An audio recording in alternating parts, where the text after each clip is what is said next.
Okay, there they are. Is that better? Can you hear us better? We can hear you, but I think maybe according to another producer off-site, Mogul thinks maybe you're too far from your router. I don't know. We can hear you, but it's almost like it's frozen visually. Yeah, I did see that when I was watching from New Zealand. I saw the same thing. We have the worst internet in the universe here. We are literally, I could touch the router from where we are, and it's still that slow. Okay, cool. What do you think, Sophia? Is it for you? Well, let's try it again, and we'll see how far we can go with it being doable. And if it doesn't work, we'll check back in. Okay, we'll check back in, or we'll carry on next week. So, okay, all right. So what are you two up to there at your outdoor picnic table? So today we decided that the wonderful phrase, je vois la vie en rose. So seeing the bright side of life is to see the pink side of life. Je vois, I see life in the pink. And so we've been singing that, making lots of rose products. So we've been picking the rose petals. We've been massaging them with sugar. So here you massage the rose petals with sugar, a little bit of lemon juice, and we've been making rose petal jam. And I'm going to put it up on your page. It's the easiest, wonderful thing that you can turn into so many different dishes. We've also been making a salt in exactly the same way. So we've got the rose petals, and we've massaged the flavors and the smells and all the lovely color into the salt flakes. But we've literally worked before boiling it up into jam, we've worked the rose color and the flavor with a little bit of lemon juice, a little bit of water into a pulp, and then bubbled it up for 5-6 minutes. Okay. And it's made this deep, delicious, dense rose petal jam. Can you see that? Yeah, beautiful. The most beautiful color. The flavor is really subtle. And then we can use that in lots of other dishes. So we've made little rose petal tarts. So those are just a tart base with a bit of creme fraiche mixed in with our rose petal jam. And then we've used your favorite pink peppercorns. Oh, I love it. I love it. And again, the flavors mixed together, the subtlety of the rose and the pink peppercorns, we've made some pastries with. And then this we can mix into meringue mixture. We can mix into a Greek yogurt and creme fraiche and put it in the freezer. And in half an hour, we've got the most delicious ice cream. And is the lemon predominant, or is the rose more? What flavor are you picking up on? Rose. It's like I can't explain it. You know when it's just rained and you're in a garden and it smells of flowers really strongly, and you don't know where it's coming from, but you just want to roll in it somehow. I understand the doesn't. Right. The smell from it is like that. It's like the most delicious old lady you've ever smelled. Okay, basically. Got it. That lovely. The flavoring is very subtle. The actual texture is really interesting. It's almost like eating a cherry jam. It's chewy. Because the petals become like a fruit. Okay. And the lemon juice actually is the magic element which keeps the color and brings all that flavoring out. We always say that when we're making dressings, when we're adding lemon juice into herbs, that's the magic element which suddenly makes everything marry beautifully together and create something special. It's exactly the same when you're making these jellies and jams with subtle flavors. You don't taste the lemon juice. It's the one that brings everything together. Got it. Okay. And so roses have been the base. Some of the rose petals, they're also beautifully heart-shaped, but whether you can see this one, it's just nature. It's just this glorious heart shape. And these ones, we've just put some egg, we've just put them in egg white and then cast the sugar over and let them have to dry. So those are crystallized. The candied. So those are candied rose petals. So you just took the rose petal and you dipped it in just an egg white. You've removed the yolk, and then you lightly dipped it into a sugar. And then how long do you let that sit to crystallize? They just harden up. This set for about an hour. Okay. On some baking parchment. You can leave them overnight depending on the temperature of your kitchen. Mine just sat for an hour, and they're just the most beautiful thing. You can then keep them in a Tupperware. You can put them into your ice cream. We're having them in our cocktails tonight. Boom! So I love it.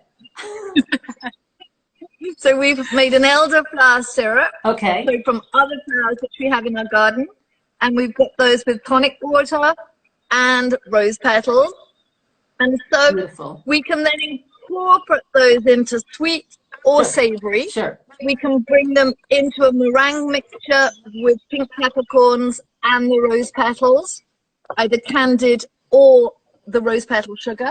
You can even go the extra mile with once you've flavored the sugar, like when we're making the basil granite, we put the sugar and the basil together. So a similar mixture that Mum has made here.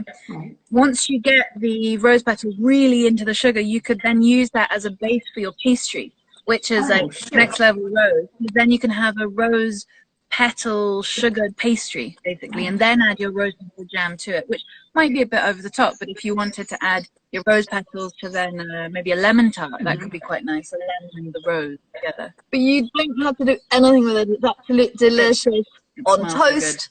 It's delicious in the morning on top of either with porridge. It's delicious just in a yogurt, just with a spoon. But it's so simple. Right. It's literally a lovely thing to do, to go out, especially this time of year. Some people do have problem with their roses and they have to treat them. This time of year, you haven't got to that stage yet. We do this all the way through the year because we have different roses coming on. But at this time of year, it's really the first taste of spring, even for the rose. And so they're all just magnificent. The smells are fantastic, and it's a way of keeping it going. Totally. But it's a really delicious way, and a lovely gift as well. It's also a big part of our gardening process because we have to chop back the roses at the beginning of the year. So this is their first flowers. And for them to come again, we have to keep chopping them throughout the year. And it's always quite heartbreaking when you chop a flower. You can only make so many jugs of flowers around the house, especially in these days. You can't actually give them to anybody because they might not be COVID friendly. Right. So it's a good way of like reusing what we're chopping and working away. Totally. And can you freeze them? Can you freeze? You can freeze. You can freeze them. As I said, you can make it into an ice cream. You can make it into a frozen cream. You can blend it up, make it into a sorbet. You could put butter in the salted, like the rose salt, add butter to that and then freeze it. That would be good. The salt one is my favorite. It's one of the things I've missed the most being away from home is proper salt, like proper salt. Right. So now being able to have like salt, but with rose petals in it is new level. And that will last. Those rose petals will be preserved in the salt. And that will last in a container, will last for years even if you kept it. We use it with a lot of fish, with a lot of grilled fish. If we're barbecuing a trout or whatever, we could either put some of this on at the end or with some prawns. And that brings me also to the lemons that we did. Do you remember 3 weeks ago? Of course. My ones are now ready. Okay. So just, at this time of year, the lemons that we use, the temperature, those lemons are absolutely perfect, and so I've chopped a few of them so they're really soft to touch, really soft. So I just took them off. I mean, you remember how to do this. You just take them out of their jar and take the quarters, and you can peel the inside center of the lemon away, and you can see how soft and malleable this is. You can literally rip it up. So the center gets all the main salt in it, and this you can now use in the salad dressing. And so, spoon, please. Lovely having my servant back. I know. Pizza spoon. You like it. That's nice. So here I've mixed with some of the first broad beans of the year, the fava beans, Beautiful. and our little baby radishes, some confit lemon, some olive oil. I'm going to put some more lemon juice in. I put a little bit of cumin, ground cumin, some pepper, if I've got it, some coriander or some parsley, and then, as we like, we'll put the pink peppercorns on the top just to get that lovely pink color coming into it and a different flavor.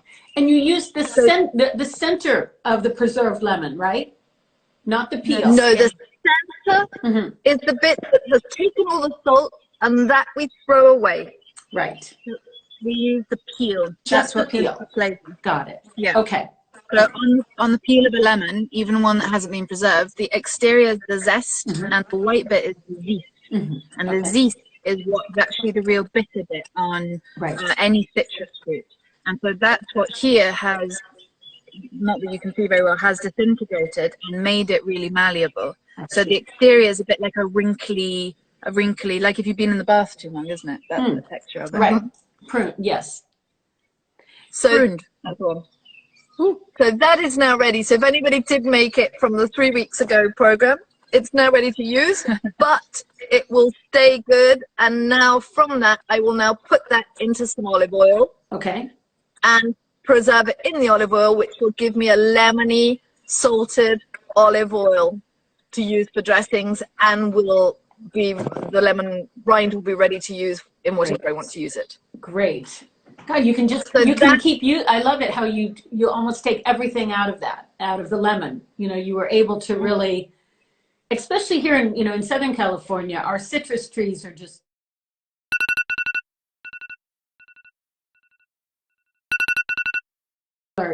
passing their fruit around right now as well, just because there's such an abundance. So I think that's really cool.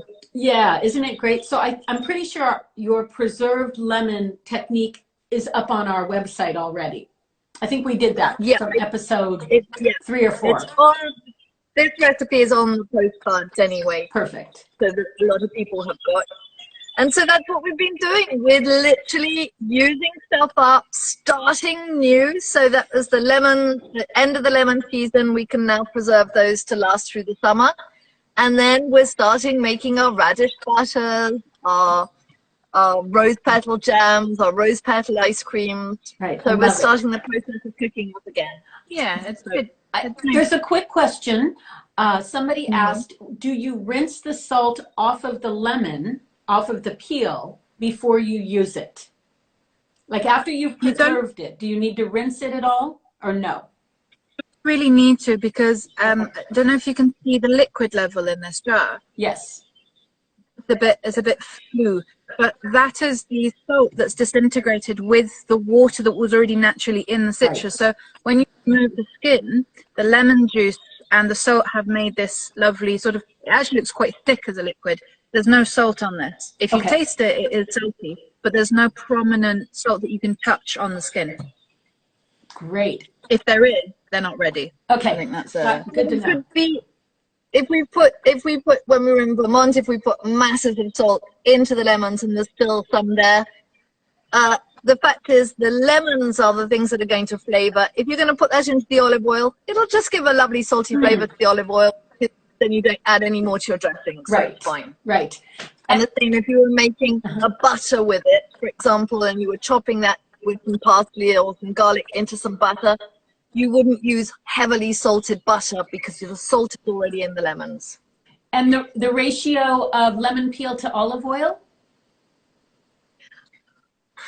It's just to cover it. Okay. Like all these things, it's a preserving agent. We use it to act as a flavoring afterwards, but all these things, they just have to be covered. So originally when it was preserving, it was covered with the lemon juice and the salt, and then preserve it further, now it'll be covered with the olive oil. Got it. If you haven't made the preserve and you just want to make lemon olive oil, which is really nice, you can, if you put a few lemons in the freezer, they harden obviously because they're frozen, and then you can grate them, and when you grate them, you're only taking the yellow bit on the outside, you're only taking the zest, and you're avoiding the zest, which is bitter, and you can put that directly into the olive oil. and it will make like a macerated, not very pretty thing at the bottom, but it will really flavor the olive oil, and that's quite a nice. And then you can use the lemon that you've had in the freezer for cocktail or anything else. But it's quite an easy way of getting around that. Great. If you haven't done that. Great. And another quick question. Somebody, I think it was Mogul, asked if instead of rose petals, could you do the same thing with geranium petals? You could. Not as much scent, maybe, or not as much. We love. It's an age-old flavoring is roses, and geranium oil is really so much stronger that you have to be quite. You have to get your ratios so correct, and it's never particularly been used in cooking because of that. Right. So, for example, I put rose petals also into an oil to use as a lovely massage oil. You can just put those into a bottle and leave them. It's a better use of geraniums to put those into an oil, either a plain oil, a nut oil, an olive oil, let those flavor an oil that you then use as a massage oil. Got it. That's a much better use of your geranium, because it's not that it's poisonous, because most flowers aren't poisonous, but the ratio of oil is so strong that it would actually not work with it wouldn't be as versatile as a cooking agent. Okay, good to know. Use the leaves. Yeah, you can use the leaves. If you use the leaves of the geranium. Right. So like, just handy have one behind us, these leaves. Right. They're really peppery. And you can use them in like salads, and lots of people who do sort of foraging, kind of urban foraging recipes, they use the leaves in salads to bring a peppery note where you wouldn't have one originally. But we've never tried the leaves with salt or sugar. So Mogul, if you want to risk it on your video, and then tell us if it's poisonous or not, that'd be great. For example, we make a big leaf granite, and it's really delicious, and fig leaf ice cream is really delicious. So I would say, go for your geranium leaf and use your geranium flowers for a massage oil. Perfect. Okay, good. Thanks for clearing that up. Well, I love everything you're making. It makes me want, I'm going to go out and pick my rose petals today. And is it any kind of rose will work? Do I have to worry about a certain kind of rose, or do you think any rose petal?